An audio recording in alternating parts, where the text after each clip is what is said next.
Just a few weeks ago, the Prime Minister stood up in the chamber of this House and declared that he believed we were a Christian nation and that it was, in fact, the heritage and values, the Christian heritage and values of our nation that has made us the great nation we are.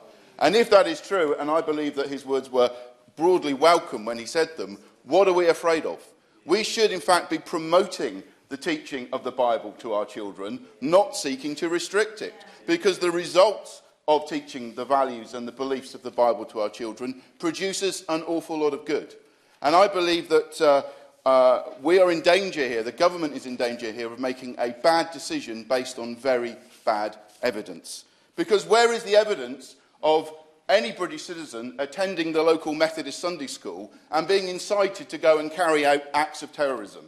Where are the Sunday school teachers in this country seeking to inspire and incite young people to join terrorist organisations? I would suggest there is none whatsoever, no evidence whatsoever to impose these restrictions on Sunday school and other church groups.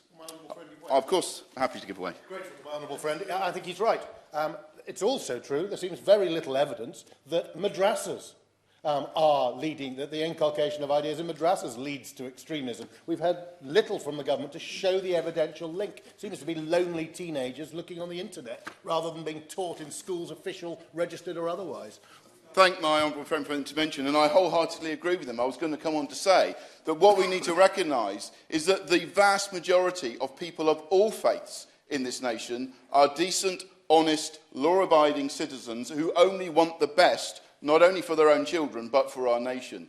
And what we are in danger of here is applying these onerous restrictions on the many in order to simply address the actions of a few. And I believe that is absolutely the wrong thing to do. I believe we have already sacrificed too much of our liberty in this country in the name of equality. And I fully appreciate the tightrope that the government is having to try and walk on this issue in order to appear even-handed. But as my honourable friend has already pointed out, we need to be clear where the source of this threat comes from and target the government's response to address the source, not tie up tens of thousands of volunteers with unwanted bureaucracy when they're already having a hard enough job to do.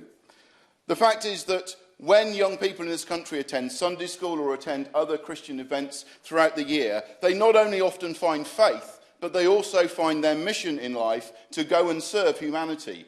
Thousands of young people attend Christian camps every summer, and as a result of the teaching they receive, are then inspired to travel the world serving humanitarian causes. That is something we should be promoting, celebrating and encouraging, not restricting. And so, in summary, Mr Turner, I would implore the Minister and the Government to think again. There is clearly a degree of confusion over this issue, but I'm someone who believes that there is no smoke without fire, and therefore there is certainly something going on. And I would ask the Minister to once and for all quash this proposal to put these onerous restrictions on on faith groups, churches and Sunday schools particularly, and let's celebrate the Christian heritage that this country has and not seek to restrict it any further. Yeah.